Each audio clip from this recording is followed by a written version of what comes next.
Now next concept is excretion. Last concept है, finally chapter से हम आगे बढ़ेंगे फिर। ठीक है, काफी दिनों से चल रहा है आपका। We have already discussed how organism get rid of gaseous waste। ये तो आप ऑलरेडी पढ़ चुके हो। रेस्पिरेशन में आपने यही पढ़ा था। गैसियस वेस्ट में क्या था? कार्बन डाइऑक्साइड, जो हमारी बॉडी से रेस्पिरेशन में क्या होती है? एक्सक्रीट होती है। ठीक है, प्लांट्स में भी क्या हुआ था? फोटोसिंथेसिस। प्लांट्स जो गैसियस वेस्ट को एक्सक्रीट करते हैं वो कैसे करते हैं? Photosynthesis. We have already discussed how organism get rid of gaseous waste generated during photosynthesis और respiration। या तो फोटोसिंथेसिस में होता है तो प्लांट के लिए वो उसमें वेस्ट क्या हो गया? ऑक्सीजन। वो ऑक्सीजन को एक्सेल करते हैं। हम रेस्पिरेशन में किसको एक्सेल करते हैं? Carbon dioxide. इवन प्लांट्स भी रेस्पिरेशन में कार्बन डाइऑक्साइड ही एक्सेल करते हैं। यही पढ़ा था आपने। ठीक है, अदर मेटाबॉलिक एक्टिविटीज। अब यहाँ एक वर्ड आ गया है, मेटाबॉलिक एक्टिविटीज। देखो, हमारी बॉडी में जितनी भी बायोकेमिकल एक्टिविटीज होती है, सेल की, हमारी बॉडी बहुत सारे सेल्स होते हैं, वो क्या करते हैं? केमिकल रिएक्शंस परफॉर्म करते हैं, उसी को मेटाबॉलिक एक्टिविटीज कहा जाता है। अगर मैं आपको एग्जैक्टली इसको एक्सप्लेन करूं कि मेटाबॉलिक एक्टिविटीज का मतलब क्या होता है, तो आप इसको ऐसे समझो। Metabolism is the total amount of biochemical reaction involve in maintaining the living condition of the cell. जो सेल की लिविंग कंडीशन होती है, भाई हमारी बॉडी पूरी सेल से तो बनी हुई है, उसको मेंटेन करने के लिए जो भी हमारी बॉडी में बायोकेमिकल रिएक्शंस होते हैं वो एक मेटाबॉलिज्म। और उससे जो वेस्ट जनरेट होता है उसको कहते हैं नाइट्रोजिनस वेस्ट। अब एक्सक्रिएशन में हम ये पढ़ेंगे कि वो जो नाइट्रोजिनस वेस्ट है वो हमारी बॉडी से कैसे एक्सक्रिएट होता है। इतनी बात समझ में आ रही है? ठीक है, देखो आपको क्या बताया जा रहा है यहाँ पे। Other metabolic activities generate nitrogenous material which need to be removed. ये क्लियर हो गया? ठीक है, the biological process involved in the removal of these harmful metabolic waste from the body is called excretion। तो excretion का मतलब क्या है? कि हमारी बॉडी से जो harmful metabolic waste का excretion होता है, या उसको हम excrete करते हैं, हमारी बॉडी जो excrete करती है, that process is called as excretion। उसी प्रोसेस को क्या कहा जाता है? excretion कहा जाता है। ये क्लियर हो गया? ठीक है, आगे देखो। Different organism use various strategies to do this. हर एक ऑर्गेनिज्म जो होते हैं, डिफरेंट ऑर्गेनिज्म डिफरेंट तरीके से अपनी बॉडी से इस वेस्ट को एक्सक्रिएट करते हैं। जैसे कि अगर हम बात करें यूनिसेलुलर ऑर्गेनिज्म, उनके लिए तो बहुत इजी होता है diffusion. Unicellular organism remove this waste by the simple diffusion. But अगर हम अपनी बॉडी को लेके बात करते हैं, कॉम्प्लेक्स मल्टीसेलुलर ऑर्गेनिज्म जैसे कि हम लोग use specialised organ to perform the same function. पहले बताओ ये चीज क्लियर होगी? ठीक है, अब देखो होता क्या है। The excretory system of human beings include, हमारी बॉडी में क्या क्या होता है? देखो, पेयर ऑफ किडनी होती है, जैसे कि आप यहाँ देख पा रहे हो, ये पेयर ऑफ किडनी है जो हमारे एब्डोमेन में होती है, बैकबोन की दोनों साइड में होती है। ठीक है, तो ये चीज आपको बताई जा रही है, पेयर ऑफ किडनी। अब पेयर ऑफ यूरेटर्स। यूरेटर्स का मतलब ये जो आपको येलो कलर का ये जो पाइप दिखाई दे रहा है, ये यूरेटर्स है। ये समझ में आ रहा है? ये जो येलो कलर का पाइप, ठीक है। और इसमें क्या बताया जा रहा है आपको? Urinary bladder. ये आपका हो गया यूरिनरी ब्लैडर, ये वाला, ये यूरिनरी ब्लैडर है। और इसके साथ होता है यूरेथ्रा, जहां से यूरिनरी ब्लैडर में यूरिन जो होता है वो स्टोर होता है, तो यूरेथ्रा से वो एक्सक्रिएट होता है। ये क्लियर हो गया? ठीक है, आगे देखो क्या कहा जा रहा है आपको। And a urethra, kidney are located in the abdomen. Abdomen में होती है, लंग्स के नीचे। ठीक है, वन ऑन द पेट में। पेट में जो लंग्स होते हैं, लंग्स के नीचे आपकी किडनी होती है, बैकबोन की दोनों साइड में होती है। ठीक है, वन ऑन द इधर side of the backbone. Urine produce in the kidney. Urine कहां पर प्रोड्यूस होता है? किडनी में प्रोड्यूस होता है।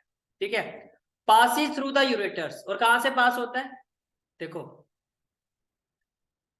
यहां आपका यूरिन प्रोड्यूस हुआ, कहां पर? किडनी में। किडनी में यूरिन प्रोड्यूस हुआ, और फिर कहां से पास हुआ? वो यूरेटर से। यूरेटर से पास होता वो कहां पर आ गया? यूरिनरी ब्लैडर में। यहाँ पर वो क्या होता है? स्टोर होता है। ठीक है, और फिर उसको पास कहां से किया जाता है? यूरेथ्रा से। तो यही चीज आपको यहाँ पे बताई जा रही है। अब देखो क्या कहा जा रहा है आपको।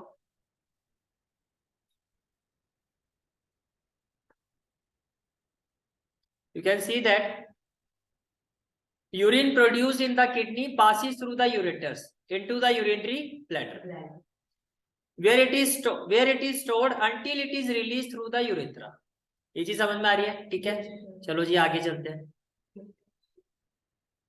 अब आगे आपको ये बताया जा रहा है, just as CO2 is remove from the blood. भैया ब्लड के थ्रू CO2 रिमूव हुआ था, कहां पर क्या था वो, लंग्स में। और लंग्स में ऐसा क्या था, एल्वियोली। एल्वियोली ने कार्बन डाइऑक्साइड को क्या किया, एब्जॉर्ब कर लिया और ऑक्सीजन को रिलीज कर दिया। समझ में आ गया, यानी कि वहां पे भी कोई ऐसा फंक्शनल पार्ट था जिसने सारी चीजों को परफॉर्म किया। ऐसे किडनी में भी वो फंक्शनल पार्ट होता है, उसको क्या कहते हैं, nephron. Structural and functional unit of kidney, कई बार 1 मार्क का क्वेश्चन आता है, name the structural and functional unit of kidney. भाई किडनी में जो फंक्शन होता है वो कौन परफॉर्म करता है, वो किडनी अपने फंक्शन किसकी वजह से परफॉर्म करती है, वो क्या होता है, नेफ्रॉन। समझ में आ रहा है, तो यही आपको यहाँ बताया जा रहा है, just as carbon dioxide is remove from the blood in the lungs, nitrogenous waste such as urea और uric acid are removed from blood in the kidney. ये भी ब्लड के थ्रू ही रिमूव होता है, लेकिन ये कहां पर होता है, ये किडनी में होता है। और ब्लड के थ्रू वो जो कार्बन डाइऑक्साइड रिमूव होती है वो कहां पर होती है, वो लंग्स में। ये चीज समझ में आ गया, ठीक है। Basic filtration unit in the kidney, अगर हम इसकी बात करते हैं कि बेसिक फिल्ट्रेशन यूनिट किडनी में क्या होती है, जैसे कि लंग्स में थी, लंग्स में क्या थी, alveoli. Like in the lungs is a cluster of very thin walled blood capillaries. तो वो जो बेसिक फंक्शनल यूनिट होती है किडनी में, वो है क्या, वो क्लस्टर ऑफ कैपिलरीज है। वो कैपिलरीज की वॉल कैसी होती है, थिन। कल पढ़ा था हमने, आर्टरी जो होती है थिक वॉल होती है, आगे जाके आर्टरी जो होती है वो किस में कन्वर्ट हो जाती है, कैपिलरीज। कैपिलरीज की वॉल्स कैसी होती है, थिन। यही पढ़ा था हमने, ठीक है। Each capillary cluster in the kidney is associated with cup shape called बोमेंस capsule. अब देखो यहाँ पे जो बात हो रही है, ये नेफ्रॉन के स्ट्रक्चर की बात हो रही है। पहले थोड़ा सा मैं आपके साथ डिस्कस कर लेता हूँ स्ट्रक्चर में होता क्या है। देखो जैसे कि आप यहाँ देखो, सबसे पहले देखो शुरुआत कहाँ से होती है। ये आपको एक कप शेप स्ट्रक्चर दिखाई दे रहा होगा, ये देखो, ये दिखाई दे रहा है ना आपको, कप शेप स्ट्रक्चर। ये इसको हम बोलते हैं बोमेंस कैप्सूल। क्या बोलते हैं, बोमेंस कैप्सूल। इसमें बहुत सारी क्या होती है, कैपिलरीज होती है। क्या होती है, कैपिलरीज होती है। क्या होती है, कैपिलरीज होती है। इनको क्या कहा जाता है, ग्लोमेरुलस। और इन दोनों का ये जो कॉम्बिनेशन होता है इसको कहा जाता है मालफिजियन कैप्सूल। समझ में आ रहा है, फिर से रिपीट कर रहा हूं। सबसे पहले क्या देखा आपने, ये क्या होता है, कप शेप स्ट्रक्चर को क्या कहा जाता है, बोमेंस कैप्सूल। इसमें क्या होती है, बहुत सारी कैपिलरीज होती है। ये जो क्लस्टर ऑफ कैपिलरीज होती हैं, क्लस्टर ऑफ कैपिलरीज, इनको क्या कहा जाता है, ग्लोमेरुलस। और इन दोनों को कंबाइन कर दिया जाए, इस कॉम्बिनेशन को क्या कहा जाता है, मालफिजियन कैप्सूल। ये क्लियर हो गया, ठीक है। अब देखो होता क्या है, ब्लड आपका यहां से एंटर करता है, ये आपका ब्लड एंटर करता है। ब्लड यहाँ पर जब एंटर करता है तो यहाँ पर क्या होता है, फिल्ट्रेट होता है। देखो फिल्ट्रेट के दो फेसिस होते हैं। यहाँ पर हुआ जो फिल्ट्रेट उसको कहता है इनिशियल फिल्ट्रेट। क्या कहते हैं, इनिशियल फिल्ट्रेट। वो जो फिल्ट्रेट होता है वो आगे यहाँ चला जाता है। ये जो दिखाई दे रहा है ना आपको येलो कलर का, ये जो ट्यूब्स दिखाई दे रही है येलो कलर की जिगजैग मोशन में, फिल्ट्रेट आपका यहाँ चला जाता है। और ब्लड फिल्टर होने के बाद वो आपका इस रूट से वापिस आ जाता है, इस रूट से वो आगे निकल जाता है, इस रूट से वो आगे निकल जाता है। ये समझ में आ गया, ठीक है। ब्लड यहाँ से आया, जो ब्लड का फिल्ट्रेट था यानी कि जो वेस्ट वाला पार्ट है, फिल्ट्रेट का मतलब क्या होगा, वेस्ट वाला पार्ट, वो आपका आगे चला गया। और इस ये जो जहां वो आगे चला गया फिल्ट्रेट, इसको कहा जाता है प्रॉक्सिमल कॉन्वोल्यूटेड ट्यूब्यूल, पीसीटी।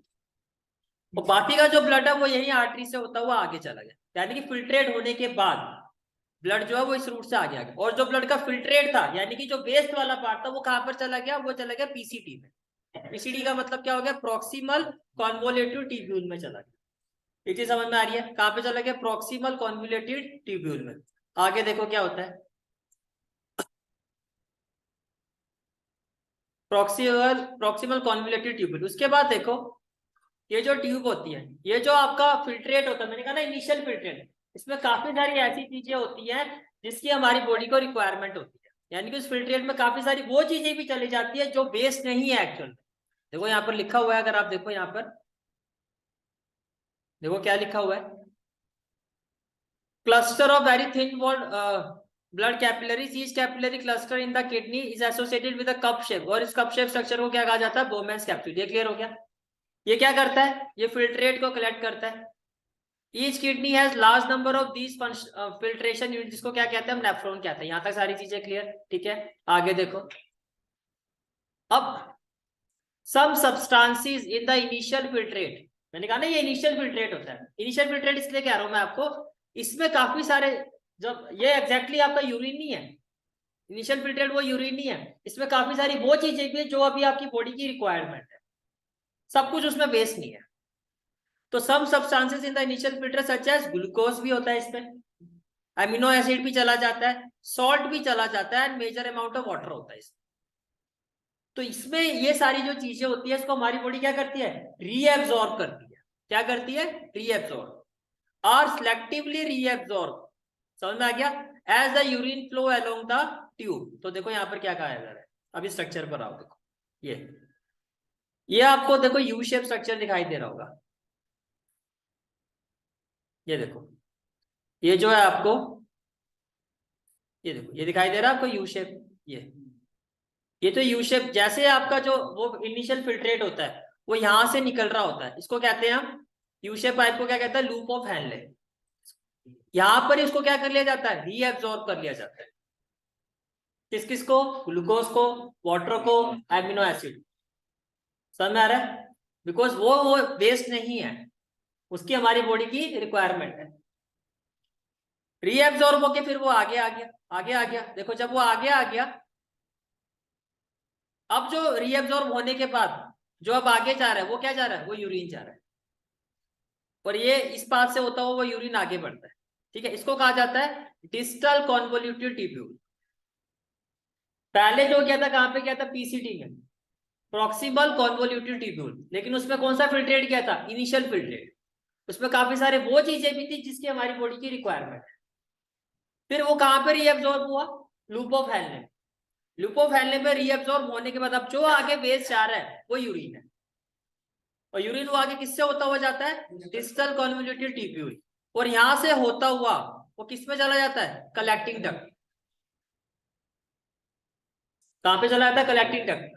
ठीक है, और यहां से फिर वो जाता है यूरेटर में, यूरेटर से जाता है यूरेथ्रा में, वहां स्टोर होता है यूरिनरी ब्लैडर में, यूरिनरी ब्लैडर तक यूरेथ्रा के थ्रू क्या होता है, वो रिलीज होता है हमारी बॉडी से। ये क्लियर हो गया यहाँ तक, कोई डाउट तो नहीं है, ठीक है।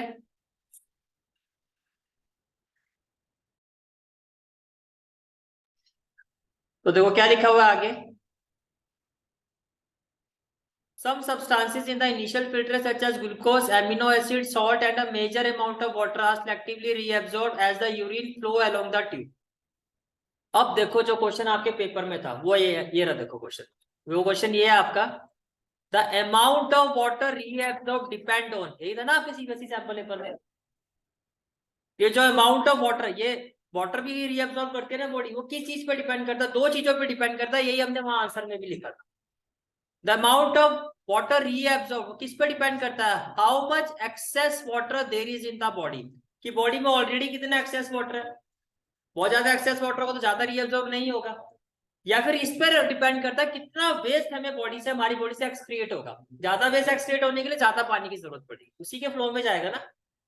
And on how much of dissolved waste there is to be excreted. कहानी समझ में आई, यहां से आपका वो क्वेश्चन उठा हुआ, ठीक है। इसके बाद फिर देखो आगे क्या दिया हुआ है आपका, next part is the urine forming in each kidney eventually enters a long tube, the ureter. Urine वहां पे कोलेक्टिंग डक्ट में आने के बाद कहां पे जाएगा, यूरेटर में जाएगा, ठीक है। Which connects the kidney with the urinary bladder, जो किडनी को किससे कनेक्ट करते हैं, यूरिनरी ब्लैडर, वहां जाके वो स्टोर हो जाएगा। Urine is stored in the urinary bladder until the pressure of the expanded bladder leads to urge to pass it out. वहां पे जब प्रेशर क्रिएट होता है तब हम उसको क्या करते हैं, पास करते हैं बॉडी से, ठीक है। किससे के थ्रू पास करते हैं, थ्रू द यूरेथ्रा। अब देखो आप इसको कंट्रोल कर पा रहे हो तो किसी ना किसी सिस्टम के अंडर है, तो यही चीज आगे बताई गई है।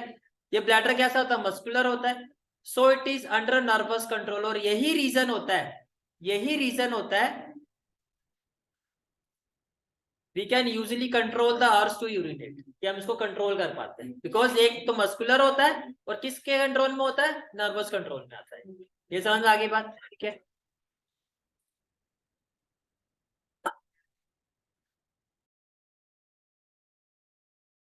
अब देखो, अगर नेफ्रॉन का स्ट्रक्चर बनाने को आता है आपको तो इतना कॉम्प्लिकेटेड नहीं बनाना आप। देखो, फर्स्ट ऑफ ऑल आपको कप शेप स्ट्रक्चर बनाना, क्या कहते हैं उसको, बॉमेंस कैप्सूल। तो आप इस तरह से कप शेप स्ट्रक्चर ले लोगे। ये क्लियर हो गया। इस पर आप कैपिलरीज को दिखा दो, इस पर आप इस तरह से कैपिलरीज दिखाओगे, इस तरह से।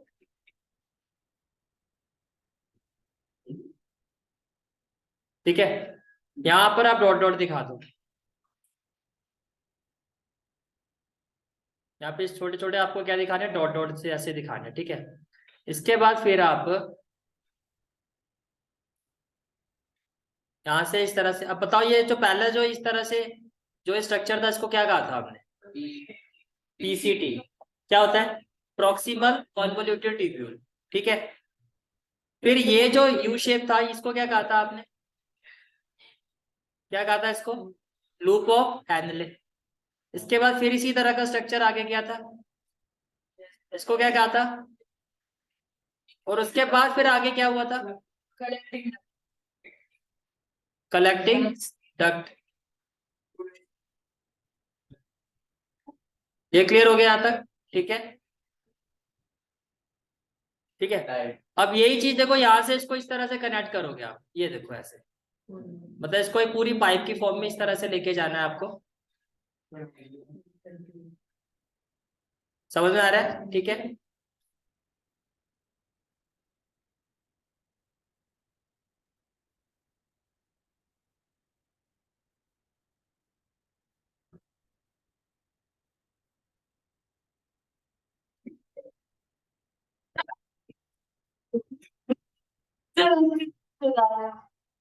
अरे इस पेन ने आज इतना परेशान, ये देखो भी चल रहा है, अभी इधर देखो, इस पेन ने इतना परेशान किया आज, ये देखो। ठीक है, इस तरह से आपको इस स्ट्रक्चर को इस तरह से कनेक्ट करना है। ये क्लियर हो गया।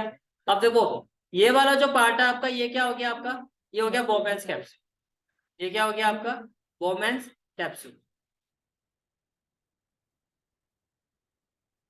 सुबह से पता नहीं कितनी बार इस पेन में इश्यू आ रहा है।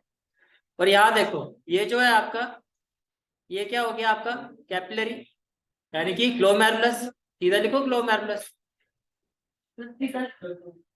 ये क्लियर हो गया, ये ग्लोमेरुलस हो गया। इसको क्या कहोगे, ये हो गया आपका पीसीटी, प्रॉक्सिमल कॉन्वोल्यूटेड ट्यूब्यूल। ठीक है, यहाँ क्या कहोगे आप, लूप ऑफ हैनले। और ये क्या हो गया आपका, TCT, means distal convoluted tubule. और ये क्या होता है आपका, कलेक्टिंग डक्ट। ये वाला जो पोर्शन आप दिखा रहे हो इस तरह से, ये ब्लड कैप, ये इसको आगे किसी चीज से जोड़ना नहीं होता है, उनका कोई रोल नहीं होता यहाँ, उनका कोई नहीं दिखाना आपको, सिर्फ ये मेन मेन यही चीजें दिखानी है। जब नेफ्रॉन का स्ट्रक्चर दिखाना है तो यही चीजें दिखानी है। एक आपको बोमेंस कैप्सूल दिखाना है, एक ग्लोमेरुलस दिखा दोगे, ये पीसीटी हो गया आपका, लूप ऑफ एल है। इसके अलावा देखो कैपिलरीज का कोई रोल था यहाँ पे, अभी जो पूरा आपने पढ़ा है। स्टार्टिंग क्या हुई भैया, यहाँ से ब्लड आया, किस पर आया, बोमेंस कैप्सूल में। टीसीटी में क्या चला गया, फिल्ट्रेट, वो इनिशियल फिल्ट्रेट था। इसमें क्या क्या था, ग्लूकोज था आपका, और एमिनो एसिड था, वाटर था, ये सारी चीजें थी। फिर वो क्या हुआ, लूपोफेलिन में क्या हुआ, रीएब्जॉर्ब हुआ। लूपोफेलिन में रीएब्जॉर्ब होने के बाद फिर यहाँ पर क्या हुआ, जो उसके आगे किया रीएब्जॉर्प्शन के बाद, वो यहाँ पर जो क्या, वो यूरिन किया। वो टीसीडी से होता हुआ कहाँ पे चला गया, कलेक्टिंग डक्ट में। कलेक्टिंग डक्ट में जाने के बाद, कलेक्टिंग डक्ट में जाने के बाद फिर वो कहाँ पर चला गया, फिल्टर से होता हुआ यूरिनरी ब्लैडर में। और फिर जब प्रेशर होता है तो अर्थ टू पास, तो हम उसको रिलीज कर देते हैं बॉडी से थ्रू यूरिन। क्लियर हो गया यहाँ तक, ठीक है। सर वही यही बनाना है आपको, ये इतना ही स्ट्रक्चर दिखाना होता है, इसी तरह से बनता है। वो आपको दिखाई दे रहा है, वो कॉम्प्लिकेटेड नहीं बनेगा आपसे, और वो चीजें बनानी भी नहीं होती है। सिर्फ पॉइंट्स क्या है, मेन मेन यही दिखाना है आपको। और सिंपल डायग्राम होता है, जब भी नेफ्रॉन का आएगा तो इसी तरह से दिखाना होता है। यही थोड़ी ना लिख के आओगे, इसमें फिर एक्सप्लेन भी करोगे ना कि हुआ क्या है। उसमें बहुत सारी वो चीजें, इसकी जरूरत ही नहीं है हमें। हमारी नीड के हिसाब से हमें सिर्फ इतना ही दिखाना होता है, मोर देन सफिशिएंट। वो देखने में जितना आपको लग रहा है उतना सिंपल नहीं है डायग्राम, उसको बनाने की जरूरत ही नहीं होती है। आप, ये क्लियर हो गया, ठीक है। क्लियर है तो सारी चीजें, ठीक है। अब देखो, इसके बाद फिर एक कंसेप्ट और आता है आपका, और वो आता है आर्टिफिशियल किडनी का। बस थोड़ा सा और रह गया, ये पेन मेरा काम करता रहे, ठीक है। आर्टिफिशियल किडनी किसको कहता है? डायलिसिस को। देखो आपकी नॉलेज के लिए दो चीजें इंपॉर्टेंट है यहाँ पर, एक तो आर्टिफिशियल किडनी क्या, डायलिसिस। दूसरी चीज आपको यहाँ पर ये पता होनी चाहिए कि वहां पर रीएब्जॉर्प्शन हुआ था, लेकिन डायलिसिस में रीएब्जॉर्प्शन नहीं होता है। बस दो चीजें आपको अपने माइंड में रखनी है, इसके अलावा दो से तीसरी चीज का कोई मतलब नहीं है, जो आपके एग्जाम, आपके पॉइंट ऑफ व्यू जो चीज जरूरी है। तो देखो यहाँ पे मेंशन भी किया गया है, this is similar to the function of the kidney, जैसे हमारी बॉडी में नेचुरल होता है। डिफरेंस क्या होता है? But it is different since there is no reabsorption. बस यही से क्वेश्चन बन जाता है। पहला क्वेश्चन क्या आर्टिफिशियल किडनी क्या, दूसरा ये आएगा क्या डिफरेंस होता है, कहाँ डिफरेंस होता है। तो आप कहोगे भैया जब यहाँ पर जो होता है, यानी कि यहाँ से जो फिल्ट्रेट होगा, इनिशियल फिल्ट्रेट, वो एज इट इज ही निकल जाता है, इसमें रीअब्जॉर्प्शन नहीं होता। तो हमारी बॉडी की जो जो रिक्वायरमेंट है वो भी साथ में इसमें हो जाता है। समझ में आ रहा है? ठीक है। इसके बाद फिर नेक्स्ट कंसेप्ट आता है, that is excretion in plant. देखो प्लांट जो एक्सक्रिएट करता है वो अभी हमने डिस्कस भी किया था, ऑक्सीजन फोटोसिंथेसिस में एक्सक्रिएट हो जाती है। कैसे कैसे एक्सक्रिएट होते हैं, क्या क्या चीजें, वो समझो। देखो ऑक्सीजन जो एक्सक्रिएट होता है वो ड्यूरिंग फोटोसिंथेसिस हो जाता है, ये क्लियर। इसके अलावा they can read of excess water bye transpiration, और जो एक्सेस वाटर होता है वो ट्रांसपिरेशन के प्रोसेस से एक्सक्रिएट हो जाता है, ये भी हम पढ़ चुके हैं, राइट। उसके बाद देखो for other waste plant use their tissues consist of dead cells. अगर आप एक प्लांट का स्ट्रक्चर देखो, अगर आप एक प्लांट का स्ट्रक्चर देखो, जैसे कि मान लो ये आपका प्लांट है, ये प्लांट है, ठीक है। तो प्लांट का जो ये स्ट्रक्चर होता है, इसमें क्या होता है आपका, यहाँ अगर आप ये वाला पार्ट देखो पूरा ब्राउन ब्राउन होता है ना, ब्राउन ब्राउन होने का मतलब क्या है, वो डेड सेल्स होते हैं। तो यहाँ जो स्टेम होते हैं, यहाँ इसके थ्रू भी प्लांट जो होता है अपना वेस्ट एक्सक्रीट, ये क्लियर हो गया, ठीक है। इसके अलावा आपने देखा प्लांट की जो लीफ होती है वो भी झड़ती है, वो भी वेस्ट एक्सक्रिएट होता है। समझ में आ रहा है? तो देखो इसमें क्या कहा जा रहा है आपको, they can even lose some part such as leaves, तो वेस्ट।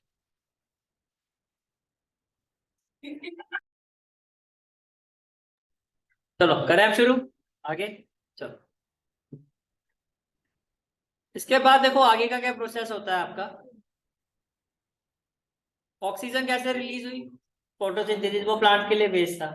और क्या हुआ, डेड सेल्स होते हैं, टिश्यूज होते हैं, वहां भी वेस्ट, वहां से भी रिलीज होता है। फिर लीव्स के थ्रू जो लीव शेड होती है वो भी उसका वेस्ट ही होता है, होते हैं ना ब्लू कलर की वो येलो कलर की लीव्स हो जाती है, बिल्कुल ही वैसी हो जाती है, तो वो निकलना शुरू, वो भी एक वेस्ट वहां से रिलीज हो रहा है। इसके अलावा देखो क्या होता है, waste product may be stored in leaves that follow, जैसे मैंने आपको अभी बताया। नेक्स्ट पॉइंट क्या आता है आपका, other waste product are stored as resins and gums. सुना भी होगा आपने, प्लांट से मिलता है ना रेसिन्स और गम्स, ये जो होता है ये भी क्या होता है, ये भी इसका वेस्ट होता है। Plant also excrete some waste substances into the soil around them. Root के थ्रू भी वेस्ट को एक्सक्रिएट करते हैं, किसमें, सॉइल में। तो प्लांट्स में तो वेस्ट ऐसे एक्सक्रिएट होता है, ठीक है। इसके अलावा एक इंफॉर्मेशन ये है, ये भी आपको पता होनी चाहिए, कॉमन ट्रांसप्लांटेशन के बारे में हम सबने सुना है। अब क्या क्या चीजें ट्रांसप्लांट होती है पहले ये समझो। देखो include cornea, eyes, kidneys, heart, liver, pancreas, lungs, intestines and bone marrow. लेकिन मोस्टली ऑर्गन जो ट्रांसप्लांट होता है वो किसी पर्सन के डेथ के बाद होते हैं, या उसका जो ब्रेन है वो डेड हो जाता है। तो ये चीज आपको आगे बताई जाएगी, most organs and tissues donation occur just after the donor has died और when the doctor declare a person brain dead. अच्छा इसके अलावा और क्या इन्फॉर्मेशन की बना, देखो आपको एक minute, but some organs such as kidney, part of liver, lung etc and tissues can be donated while the donor is alive। Clear हो गया यहाँ तक? एक मिनट पहले मैं कंप्लीट कर लेता हूँ पूरा, फिर डाउट देता हूँ। अब मुझे एक बात बताओ, सबसे पहले जो चीज आपने समझी वो क्या समझी, कि जो ब्लड के थ्रू फिल्ट्रेशन होता है वो कहां पर होता है, पहले किडनी में होता है। किडनी में किस यूनिट के थ्रू होता है, नेफ्रॉन्स के थ्रू होता है। नेफ्रॉन में क्या आपने समझा, सबसे पहले देखो जो ब्लड आपका एंटर करता है वो कहां पर आता है, वो बोमेन्स कैप्सूल में आता है। वोमेन्स कैप्सूल में कैपिलरीज होती है, कैपिलरीज के थ्रू ये ब्लड आ गया आपका। ब्लड से इनिशियल फिल्ट्रेट होता है, इनिशियल फिल्ट्रेट में काफी वो चीजें होती है जिसकी हमारी बॉडी को रिक्वायर्ड होती है, तो वो लूप ऑफ हेलनेस में जाके क्या हो जाता है, रीएब्सॉर्ब हो जाता है। उसके बाद देखो पहले जो इनिशियल फिल्ट्रेट था वो कहां पर आया, पीसीटी में आया, लूपोफाइलिन में रीएब्जॉर्ब हो गया, उसके बाद कहां पर आ गया, टीसीटी में आ गया, टीसीटी से फिर वो कहाँ आ गया, कलेक्टिंग डक्ट, कलेक्टिंग डक्ट में जो आ गया वो आ गया आपका मतलब यूरिन आ गया किडनी में। अब यूरिन जब वो किडनी में आ गया तो फिर क्या पाथवे होगा उसका, फिर वो जाएगा ये यूरेटर में, ये जो यूरेटर है, यूरेटर से होते हुए कहां पर आ जाएगा, यूरिनरी ब्लैडर में, और फिर स्टोर कहां से हो जाएगा, यूरेथ्रा से हो जाएगा। ये बात क्लियर होगी, ठीक है। स्ट्रक्चर कैसे बनाना है वो भी मैंने आपको बताया था, उतना ही दिखा के आना है, इसमें और कुछ करने की जरूरत, सिंपल वे में वैसे ही बनाना है, ये मत बनाने बैठ जाना कहीं गलती से भी। ये देखो समझ में आई मेरी बात, ठीक है। और प्लांट्स में कैसे एक्सक्रीशन होता है वो तो बहुत सिंपल प्रोसेस था। पहला क्या, ऑक्सीजन कैसे, फोटोसिंथेसिस, और लीव्स के थ्रू होता है, और जो डेड सेल्स होते हैं, और सोइल में भी होता है, वो किसके थ्रू होता है, रूट्स के थ्रू होता है। क्लियर होगी सारी चीजें, ठीक है। तो यहाँ क्या आपका लाइफ प्रोसेस पूरा कंप्लीट होता है, ठीक है।